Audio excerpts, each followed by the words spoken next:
All right. It's top of the hour, folks. I am still sort of letting people trickle in from the waiting room, but because we are recording this, we're going to go ahead and get started and make good use of your time.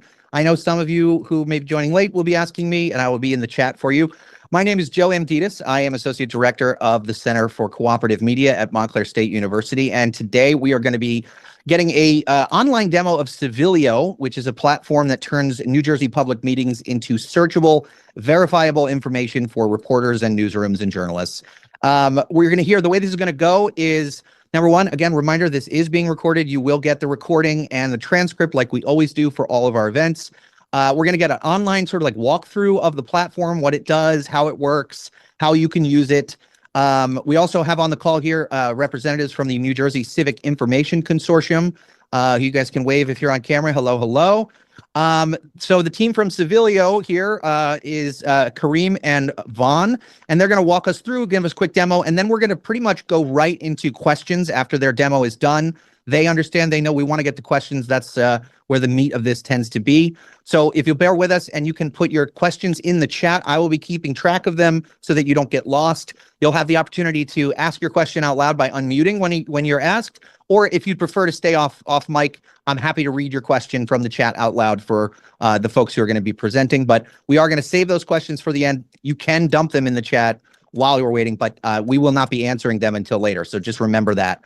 It's the back half. So with that, I will turn it over to Vaughn so he can introduce himself and his team and tell us a little bit about what is Civilio and why should we care?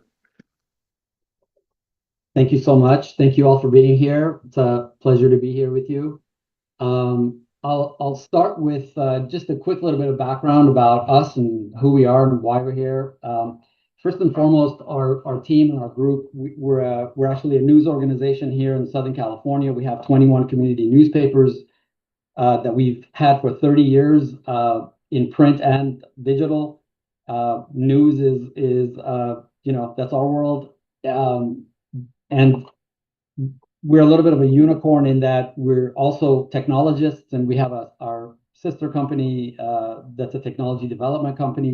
We've built various platforms using AI and other methods for the last 25 years. So that news organization is our sister company, and then our technology platform is Civilio. A few years ago, we, just like everyone else in this room, probably our newsroom has shrunk over the last decade or two. And we used to cover every single city council meeting and school board meeting and the county board meetings in Southern California. We had a big staff. We had a big newsroom with people to do that. And over the years, that's shrunk. So a few years ago, we decided to see how we could leverage technology to enable our journalists to be able to be more efficient and be able to cover the meetings that we no longer have the staff to do. So we started working with different tools, starting to leverage AI to see how that would work. The AI at the time, a few years ago, which is a lifetime ago in this realm, was not quite up to par to be able to be accurate enough and diligent enough to cover these meetings.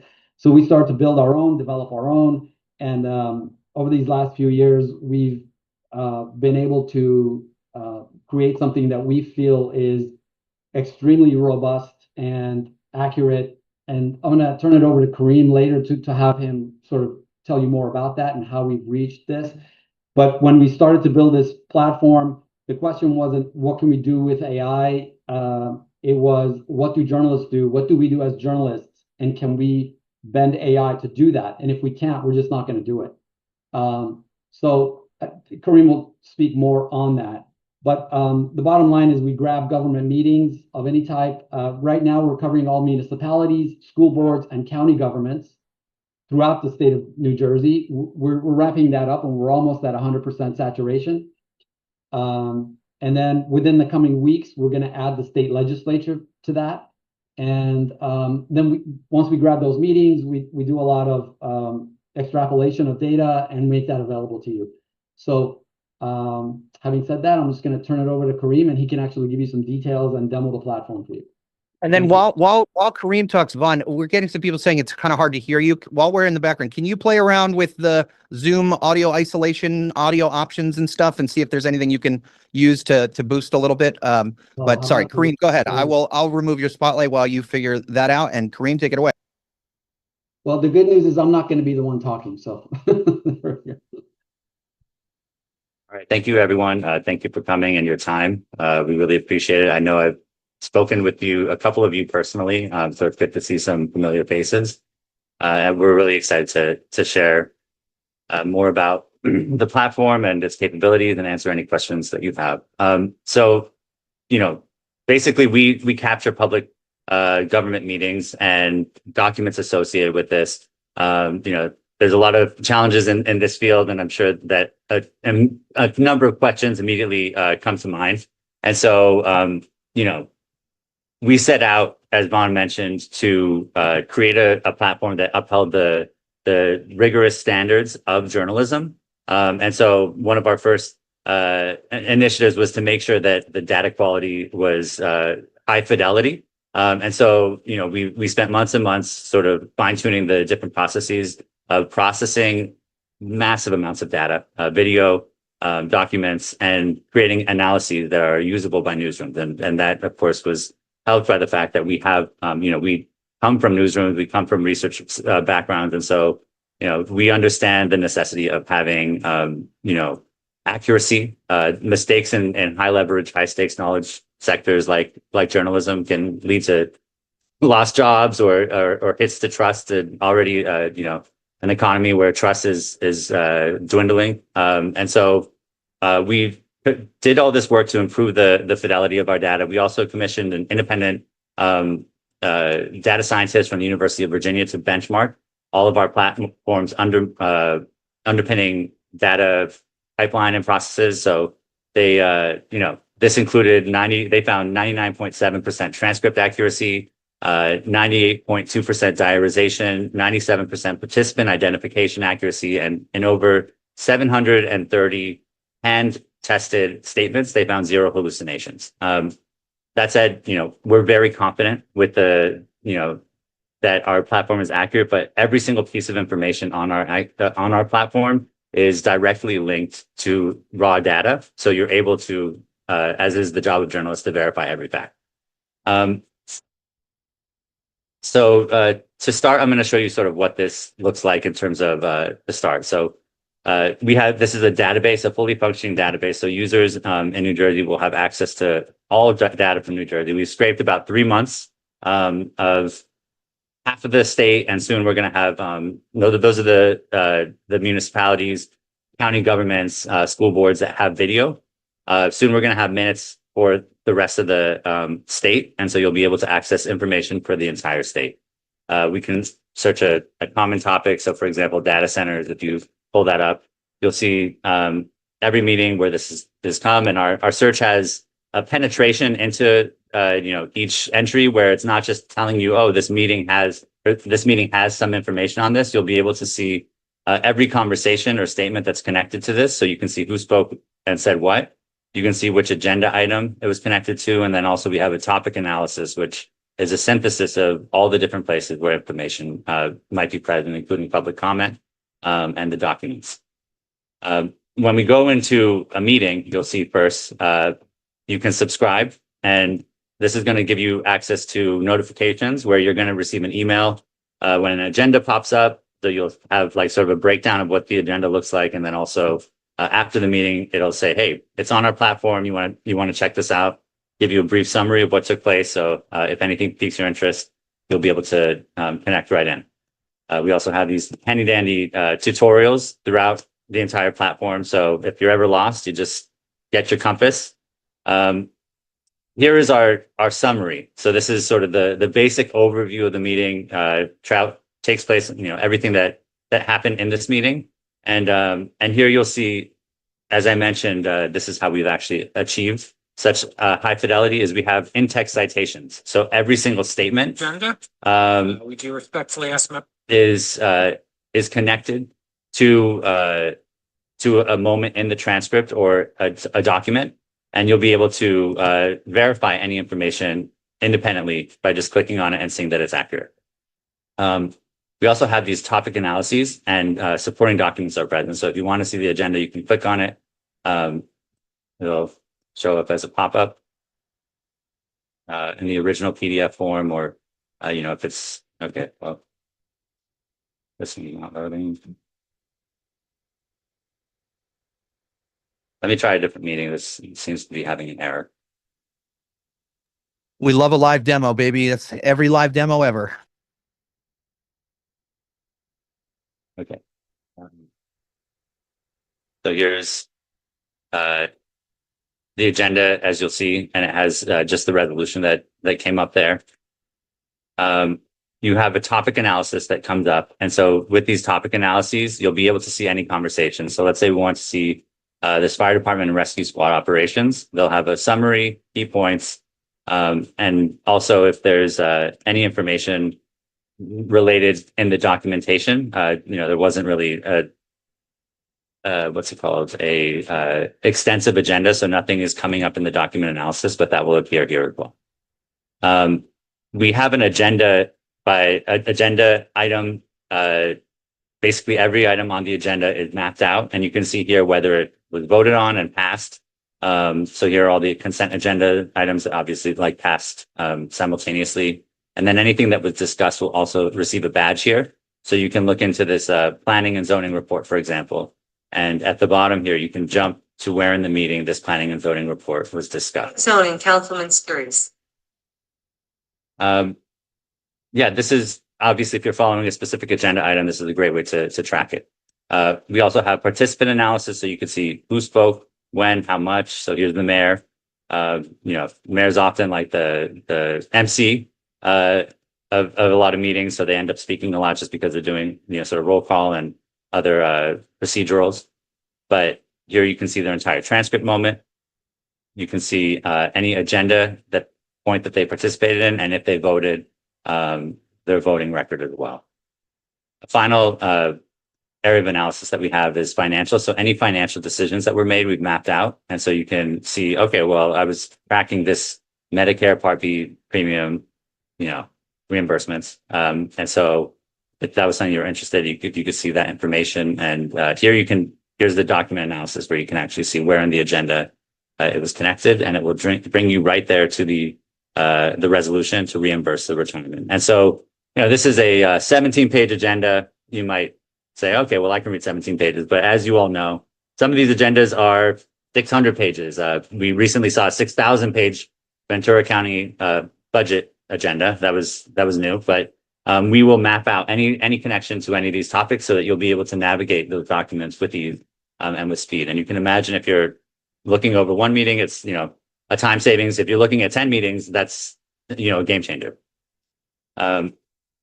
Finally, you're able to just look at the transcript, do keyword searches, and I have a qualitative research background. So if I'm looking at, for example, campus security officers or protection officers, and I had maybe 10 keywords I'm looking for, I could just enter them in quick succession to see if anything comes up that may have not been caught in the initial keyword search on the database.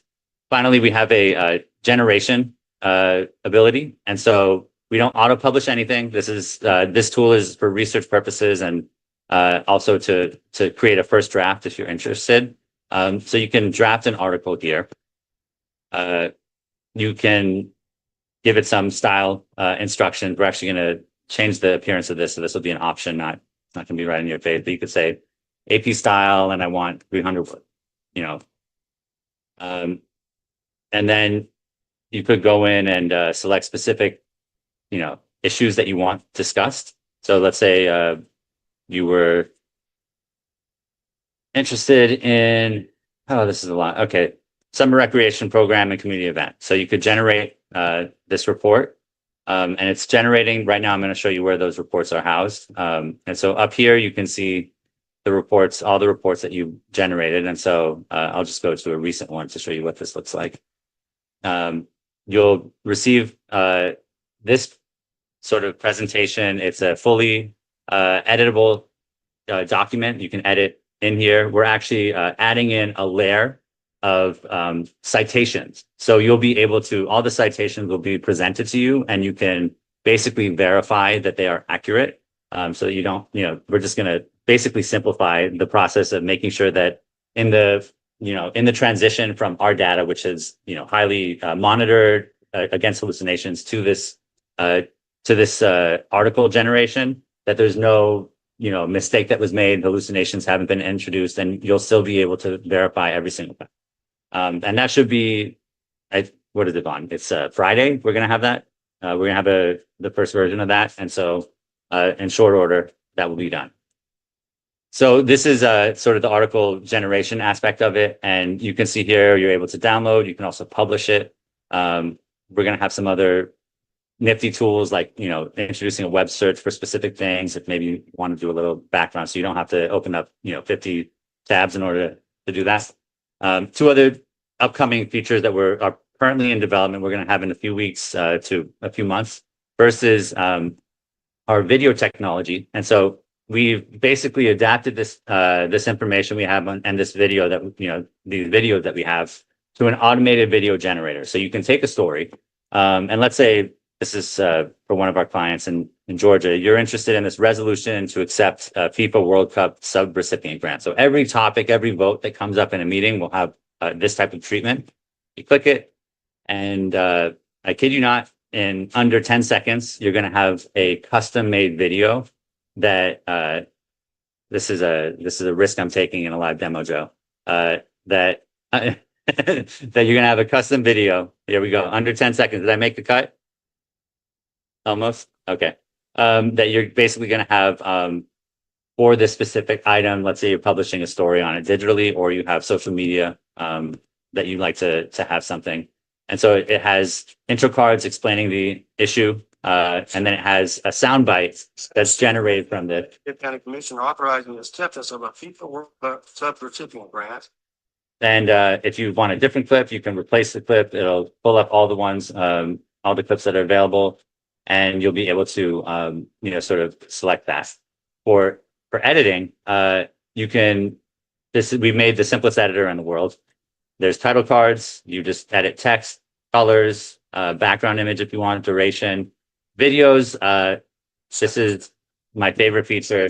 I have a video editing background, but most people hate it. It takes a lot of time. This is a point and click video editor. You have a transcript, you point, and you've just edited the video. And now you can go to publishing if you want. You can also add your own recording from camera, upload, add a card if you want to add a card. And then also voiceover. So you can create voiceover and place that wherever you want.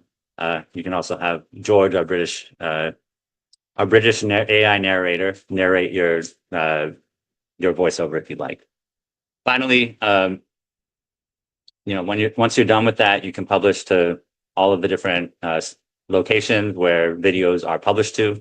We're also going to have a similar treatment for audio broadcast. So if people do podcasts, or if you have a radio station that wants to do brief what's it called? Stories on any local government, they'll be able to have like a similar clipping of the audio with an audio script that you can either record or have AI done. The final thing that I'm going to show you is it's our sort of big data report generator. And so this is where you take basically a natural language question and you pose a specific inquiry to investigate using this data. And so I generated a couple reports here. Let me see, why is this? It generated two on one, but one is for emerging data center policies across New Jersey. And you can sort of first get a view of the density map. So this is over the last 3 months, where conversations on data centers have taken place across the state. You can see key findings, and this will be, municipal bans and prohibitions, zoning restrictions, state level guardrails, moratoriums and reevaluations, operational mandates and buffer zones, and noise control. These will allow you to quickly identify which locations are having conversations. And then, of course, once this is integrated into the platform, you'll have the data at your fingertips. You can go to the specific meeting and see that. We're also going to have, timeline chronologies, funding and policy trackers and stakeholders. So you can not only see the what, but the who and the when. And all of these will help sort of get at big questions that have a larger berth than a single municipality or meeting. Finally, you're going to be able to ask scoped follow-up questions and generate all sorts of reports from these. So, our goal is to make the ease of access of a very large amount of information and break a lot of the barriers so that there can be a different level of accountability reporting that this enables for local government, where you can do comparisons across multiple similar municipalities. You can do historic analysis and so on and so forth. So that's sort of our current and then 2-3 month projection forward of this technology. So we're happy to take questions now. Okay, we got some in the chat. I'm going to scroll up and we'll start here. Let's give a chance. So J.R. Warnett wants to know how accurate the name transcriptions are. Can you talk a little bit of how you transcribe names? How do you ensure the names are accurate and spelled correctly? Yeah, so we have a 97% accuracy in terms of speaker identification. We identify the correct speakers, and that is through we have 10 different factors that we use to establish that. The one easy thing about local government is that naming conventions, people have to state their name, and from there it's easier to sort of identify. So in terms of spelling, we have different ways of validating that, whether it be the agenda or from the website for the municipality or government entity. And then we use that to validate and establish any staff or government officials. Obviously, when it comes to public comment or people who aren't affiliated with the government, it's a little harder to ensure that the correct spelling is done. But like I said, in our experience, we get 97% of the names accurate, and this was through direct verification of the transcript. So we went in and the benchmarking team went in and sought to see if the person who was associated with the name, if they identified themselves with that name or someone else identified them with that name. Excellent. The other thing is that we didn't show you this, but you actually have the ability to go edit that name for the entire report. So if you cover that city council meeting, for example, and someone spoke in the public comment section, and that person, and that's not how their name is spelled, or we didn't identify them because they didn't even say who their name is, you can actually go and put that in right in that section, and it'll keep that for you from that point on. So that person will then be referred to as the name that you gave them from that point on, moving forward. Excellent. And I believe Joe has a question. Joe, do you want to ask that out loud, or do you want me to read it for you? Not Joe Torito, Joe Carey. Oh, it looks like your camera's green and red. So Joe says, is this dummy data? It's showing Mawa Planning Board in Montgomery Township. I think somebody else, Ryan, also said they noticed that. And then were the stuff you're showing us, is that production, or is that still dev data or dummy data? And then Joe also wants to know if the meetings are only meetings that are on YouTube are scraped. While he's looking that up, I'll just answer. We have we capture videos wherever they are. The ones on YouTube are the easiest for us to grab. The other ones that sit on a number of different platforms, we've been very busy. That's been one of our biggest challenges is to, a lot of cities or organizations will put their videos in different places. Some of them hosted on their own website or different platforms. So we've had to build the capability to go get them wherever they are. And that's been a challenge for us, but we've pretty much gotten to 100% beyond those barriers to be able to grab them wherever they are. So that, I think I answered that question. And I'm sorry, what was the other part of that question? Is this only meetings that are published to YouTube, or are there other input sources that you're able to obtain and enter into your system, or just No, we're YouTube? grabbing them wherever they are. We'll find them. And some of these organizations, some of these municipalities actually put up firewalls. Even though this is public information, they put up firewalls for whatever reason. And we've been building infrastructure to be able to get through those firewalls and grab those meetings wherever they are. Okay. And the other thing I'll say is that, there are over 600 entities in New Jersey that capture their meetings on video, and there are probably another 600 or 700 that don't. Even those ones, if they don't have video, we don't capture the video, but we do go and grab the agendas from those meetings prior to the meeting, and then we capture the minutes that they publish after the fact, and we still put out similar reports. It's just not from the video because that's not available. So we do put out reports based on the agenda, pre-meeting, and their minutes after the meeting. Yeah, and I assume audio too. Some of them only publish audio recording. Yes, and absolutely, audio as well. And also any other reporting, supporting documents. If they put out an EIR report or some attached proposal that went with the conversation, we capture all of those documents and actually incorporate those into the report and have them available as well. I think that answers Seth's question. I was going to go to Simon next, but Seth, drop in the chat if that is not a sufficient answer. He just basically was like, the one you showed us, it seems to be very well equipped with cameras and video. So how do you deal with those that have audio issues or tech issues? I mean, obviously, if there's nothing to scrape, there's nothing there. But you kind of is that? I'll add one more thing while we're on the subject. It is that one of our initiatives that's coming down the road is we want to enable municipalities or organizations that don't capture their meetings in video.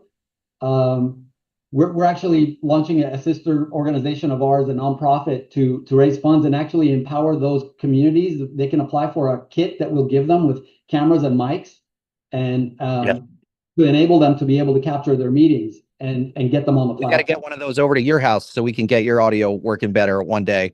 Yeah, it's still very, very quiet, unfortunately. It sounds like you have a nice mic, but your audio input is not correct. You got to switch your audio input on Zoom with that little up arrow next to the microphone, the mute button, to choose the correct one. But Kareem, I'm going to go to you because there's a question from Simon. Simon, do you want to ask it, or I can ask it if you want? Just unmute and not interrupt me.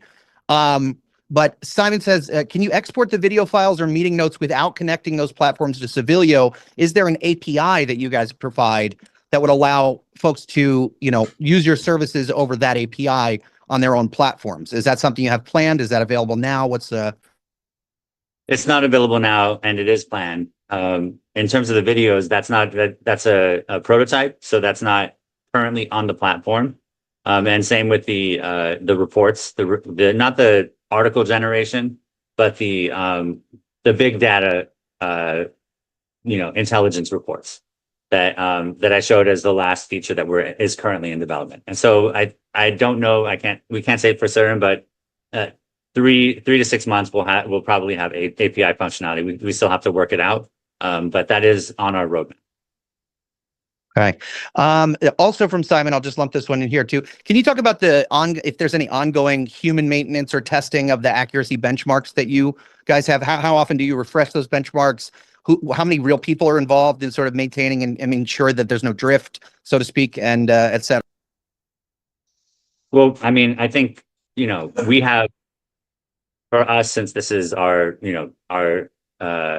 edge and our moat, as it were, it's very important to us. So one of the things we are actively ourselves constantly identifying any errors that happen on the platform and actively trying to address them. And so when we see a mistake, like, let's say the document analysis picks up the wrong page or picks up multiple pages or anything like that, we look into it and investigate immediately. We also, get feedback from our users and use that to adjust. So far, we have another sort of round of benchmarking that's planned in the next few months, and that's going to be a much broader, endeavor.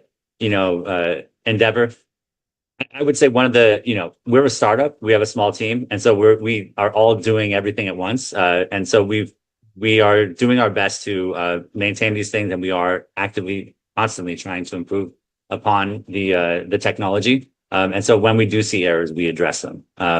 Benchmarking, the next round of benchmarking will be in a few months. So just more broadly to answer that question, the answer is yes. We have maintained that relationship, and the benchmarking, the partnership we have with the data science department over at University of Virginia is ongoing, and they will continue to benchmark us.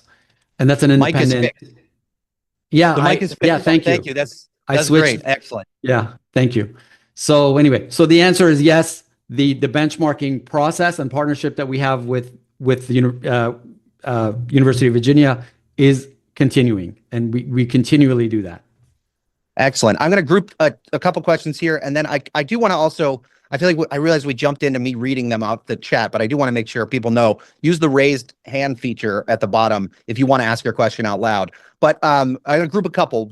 Mark Berkey-Gerard wants to know the pricing structure, the fee, the business model, which we're going to get to at the end, as well as offering, I think, up to 100 free seats to the folks or something like that. I don't want to get quoted on that number because I think that's it. But so can you talk about the pricing structure, and then talk about what your plans are to roll out for government entities, specific states or municipalities, the coverage expansion. I start with the pricing structure, and then talk about your plans to expand in your current state for additional coverage. Yeah, as far as the pricing structure, our current agreement with NJCIC includes 100 seats. They're not free, it's just that they're covered under this agreement. So there are 100 seats available through application with the NJCIC and the Center for Cooperative Media. And so that's actually in your realm, Joe, in terms of like how you guys will distribute those 100 seats. Free for life, where everybody gets it. No, I'm kidding. Stephanie just clarified in the chat, it's part of a grant from the Google News Initiative, which is providing 100 seats. And we're going to drop the sign up form for that at the end of this webinar today. Yeah. And then beyond that, we do have plans available. There are individual plans. I think we have our current plans. I'll just run through them really quick. There's it's $29 a month, and that for one account, and that includes 3 municipalities that you can choose, or 3 entities, whether it's municipalities or school boards or what have you. And then it jumps up to $59 a month for up to 8 entities that you will have access to. And then anything beyond that, we do by proposal on a proposal basis. So did I answer that question? Yes, you did. In terms of the rollout, you asked about the rollout. Yeah, the rollout. The actual question that I was reading was, what is your current coverage and future plan for available government entities, specific states or municipalities or clients, or 3 question marks? Yeah, I'll just talk about New Jersey first and foremost. Our plan is to have 100% saturation of every single entity meeting that happens in the state of New Jersey. That includes school boards, municipalities, county boards, and the state legislature, all of those. And within those municipalities, sometimes there are there's commission meetings versus, the regular council meetings, what have you. We're focused on the council meetings. If any of you have a specific meeting that you'd like us to capture, like, hey, I want the board, the parking commission meeting because I'm covering something there. By all means, there's a way for you to submit that, and we'll cover that meeting for you. So again, the goal is 100% saturation of every single government meeting that happens in the state of New Jersey. And again, like we said, they don't all capture video. It's whatever they capture and make available. So if it's video, if it's audio, if it's only documents, whatever that is, we capture it, we generate reports. And so the timing of that, we started this process about 7 weeks ago, and we're probably at around, I think we're at almost 100% with all the video. And within the coming weeks, we're going to reach that 100% level for every single entity in New Jersey. In terms of other states, how we're expanding into other states, there are a number of other states: California, Florida, New York. It goes on. There's a number of those. How we expand into those markets is as we gain clients by request. So if we pick up a client in Northern California that says, I cover these 13 counties and I want all of these meetings, that's how we expand into that territory, start capturing that. There's a cost associated with capturing, processing. There's a cost associated with that.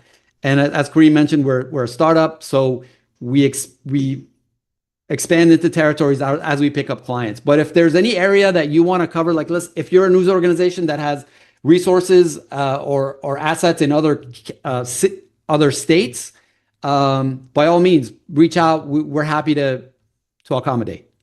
Yeah, Dr. O'Hanlon it said that, what about organizations that are public organizations or public meetings, like a university board of trustees meeting that isn't Absolutely. a municipality? Yeah. Okay. Yeah, Excellent. absolutely.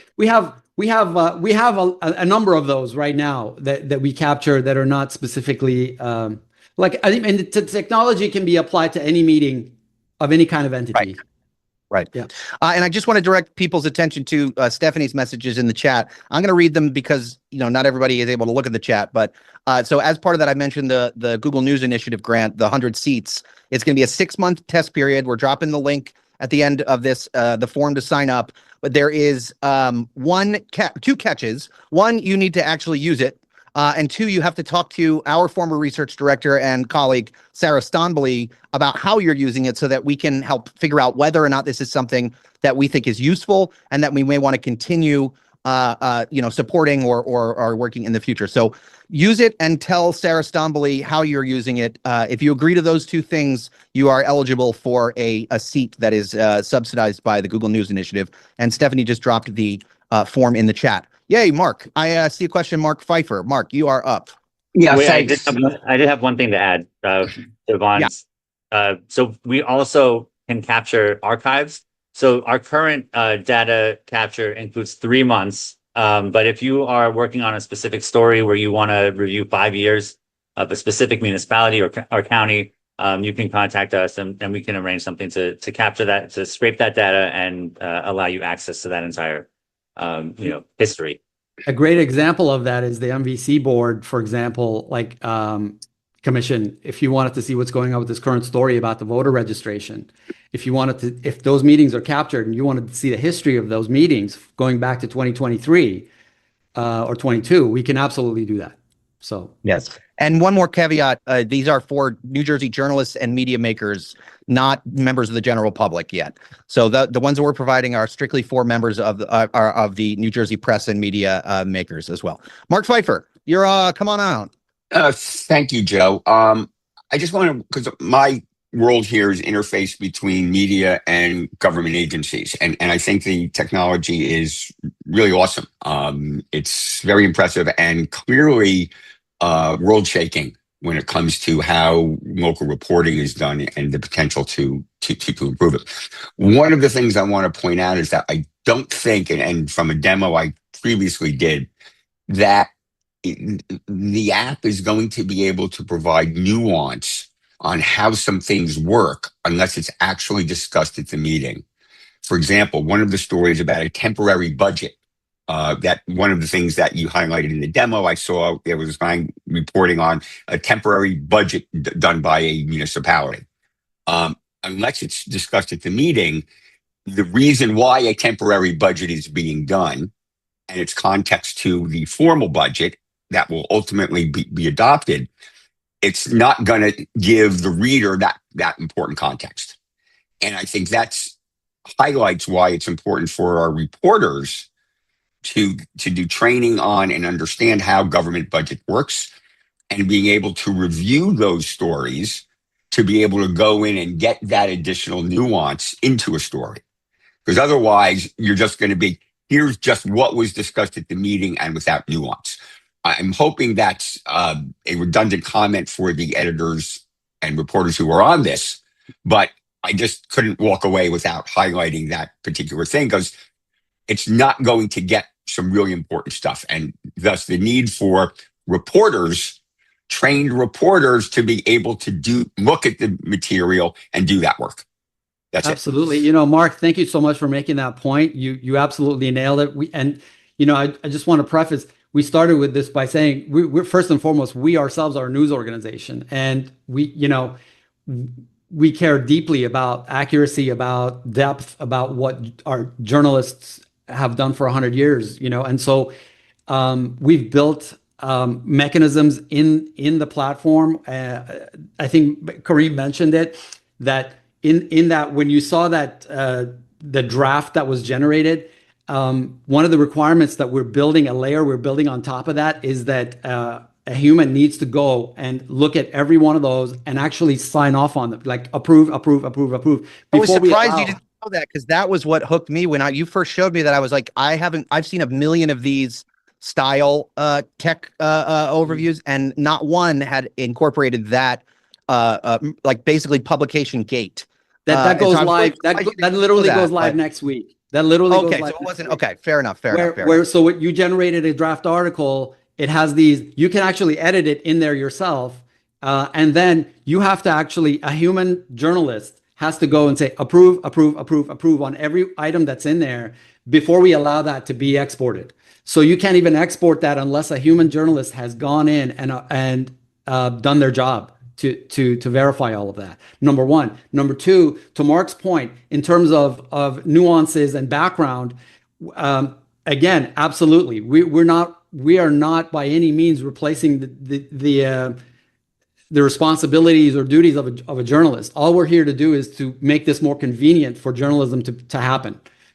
Period. So you still need to go and do the background research. You still need to know how this works, what the issues of the day and what they mean and how they should be presented. And also to make that easy, the other thing is that's why we give the background. We say, if you want archival information. So if this item was just thrown on a consent agenda and approved, they might have something in the agenda about that item that gives a little bit of background, and we'll incorporate that actually into the report. We'll grab that from the agenda and put it in here, even if they had zero discussion about it during the meeting. And if that's not sufficient, then we'll actually refer back to the last 6 months of meetings where they did have that discussion about this item, which led them to this point where it's now placed on the consent agenda. So we have that capability to give you that background and give you the history of this item, even if it wasn't discussed in the meeting. And it was just, I don't know if I addressed that. I think you did. And it leads into the next question from Ryan. Downsizing in newsrooms was mentioned earlier, and Ryan asks, how is having this thing mine meetings and then be able to write articles or produce videos not going to make that problem worse? So if you wouldn't mind addressing the industry-wide problem and concerns that a lot of the folks on this call and elsewhere have about how is this not just going to make this another good enough kind of a thing? What do you say to that? Do you want to take it or should I? Go ahead, Kareem. Well, first I'm going to use an example of one of our clients in northeastern Minnesota. He's a single person newsroom that covers 12 municipalities. There's no other reporters in the area. And 3 of the meetings happen on the same exact night. So he's using this tool and his judgment and his journalistic discretion to provide coverage to thousands of people that otherwise would have no civic coverage otherwise. And I know that New Jersey has similar issues with news desert's lack of coverage. And so I think the opposite, first of all, the opposite risk is that there are places without coverage and people are not learning about the information. And so I don't think it's only, I think that that's a very sort of pessimistic or half empty look at it, because the opposite is that people are not getting necessary civic information from news coverage. And so the other thing is downsizing has been happening for 20 years, well before AI. I don't think, it's easy to find the scapegoat of the day. And the truth is there are companies, and I can name them if you want, that are currently doing this on a national level, and they are trying to replace reporting. We are trying to find a way to do this ethically and support newsrooms through a high fidelity, accurate, and a process that is committed to the tenets of journalism. And that's sort of where the partnership with the Center and Civic Information Consortium started with understanding like, hey, this is a reality right now. We need to find a way to do this in a one that brings all the stakeholders together, and we're not just letting like the free market capitalism take over and destroy the news industry and start promoting trash information for everyone. So I think that this is this is our intent, this is our goal, and we want to be there to support you. People can always misuse technology and find ways. They're doing it right now. It's with or without us, and we're trying to do it with all of you, so that the right thing happens. I'll add 5 seconds to the end of that. We built this for our newsroom because we had that issue. And so our newsroom has shrunk to a third of what it was 10, 15 years ago. And all those meetings that we used to cover, we are not able to cover them anymore without this additional enhancement, without this additional help. This enables our smaller team to do more. That's the whole purpose, is to allow the smaller team to do more. I think it actually, yeah. So anyway, I hope we addressed I don't know if we answered that question. I have one other thing I just want to throw out there. I mean, Joe touched on this. A journalist's job is not to be a stenographer.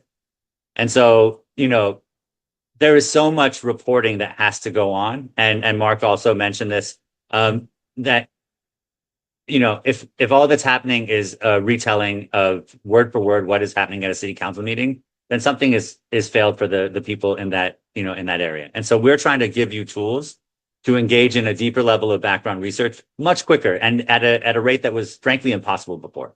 And so we're hoping that, the other offshoot of this is that your journalists are going to have the tools to do deeper accountability journalism, make those connections, make better meaning, because you have access to a larger pool of data than before. And so, our hope is that this actually strengthens local reporting by giving people access to information they would otherwise not have access to. For a split second, I thought you were going to say enables you to do more with less. And I was like, no. That's great. Okay. I don't see any more questions in the chat. We do have 12 more minutes before top of the hour here. So we'll just do chaos mode here. Anybody who wants to speak, raise your hand, use the raise hand tool at the bottom next to the react tool, and I'll try to get you in order. Otherwise, I have some super nerdy, boring questions about the tech stuff that I'm sure most of you don't care about, but if we need to fill air, baby, that's what I'm good at. So you let me know. Raise your hand if you have a question, drop it in the chat, or we could always do the most fun thing, which is wrap early and get back to our day. Oh, I think I saw somebody. Oh, no, that's somebody else in the waiting room. I'll give it a 3 Buellers to see if we have any more questions. Bueller. All right. Wait, Joe Torito, are you scooching up to the mic there? I can see. There you go. Yeah. I'm here with Joe Ungaro, who just joined us as executive editor at New Jersey Hills Media Group. And he was just mentioning that where he used to work, there was a city council, I think, that had their meetings on Zoom. They would do the meeting as a Zoom call. Is there any way you capture that? This is great. Yeah, thank you for asking that question. We forgot to mention this. So there are a number of municipalities, not a lot. There are a few that will stream their meetings, but they don't capture it. So you can watch it on a stream, and then when it's gone, it's gone. That is on our roadmap to actually. We're building that infrastructure, and within the coming months, we'll have the ability to attend those streams and capture them.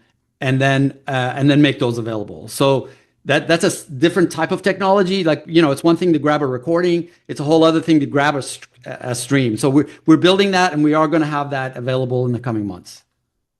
I would also add that if you know that municipality, if they have a Zoom, it's very likely they have video archive. So you could try and talk to them and see if they'll release that. And we could, add that into the archive.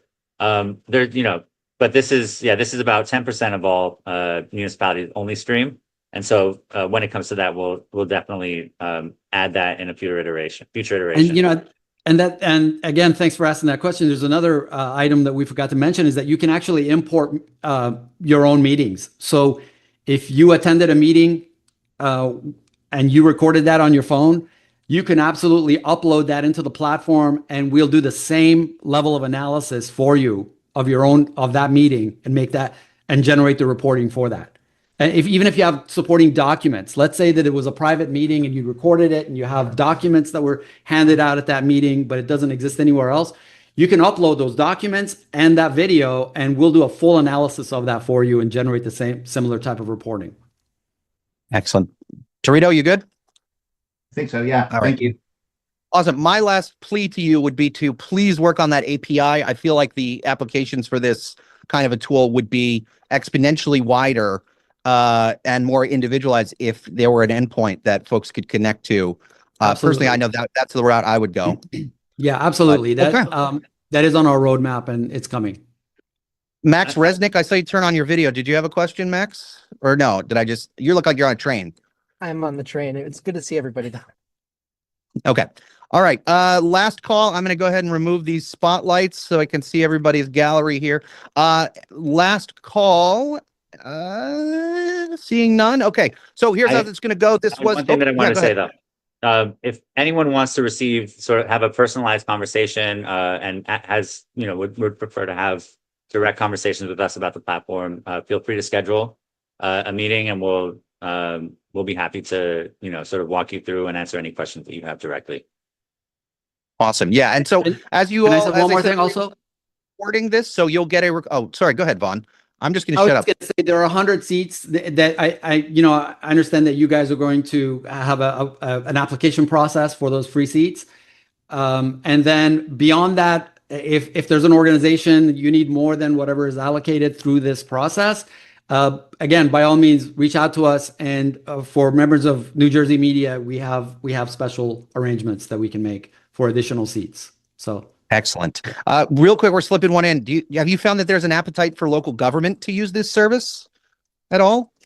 Sometimes the government videos, but no one will really watch the whole thing, I guess. So, we're a news organization, and we did this for our colleagues. And so we've been so focused on servicing our colleagues in the news industry. We haven't really even made an effort to see if there's interest there. There's a couple of conversations we had very casually. Their needs are a little different. They might want to, somehow configured differently. But that's not something that we've been focused on or really spent any kind of meaningful time on. Yeah. Gotcha. Okay, folks, that's all the time we have for today. Thank you for those who joined. Real quick, recording will go out as soon as I finish trimming it and putting our little bumpers on it. That'll come with the transcript. And it'll also come with the link to the application form and contact info for both Vaughn and Kareem. Vaughn and Kareem, thank you so much for the time today. Thanks to everybody who jumped on here. If you have any questions, you can reach out to both of them or the Civic Info Consortium, info@njcivicinfo.org. And we will see you next time. Thanks, everybody. Thank you, everyone. Pleasure to meet you all.